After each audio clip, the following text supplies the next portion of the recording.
Okay, in chapter 5, this chapter present the conclusion and suggestion for for this study, and then this is the conclusion in this research based on the data of interview.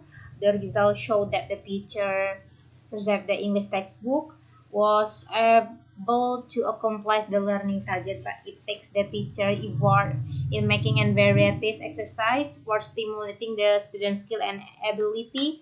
And then the teachers ought to become more creative and making extra additional tools or stuff for helping them to accomplish learning targets. And then next, this is the suggestion in this research.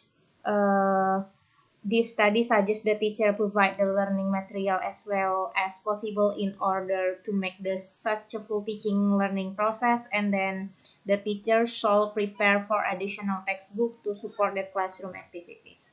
Okay, I think that's all from me. Wassalamualaikum warahmatullahi wabarakatuh.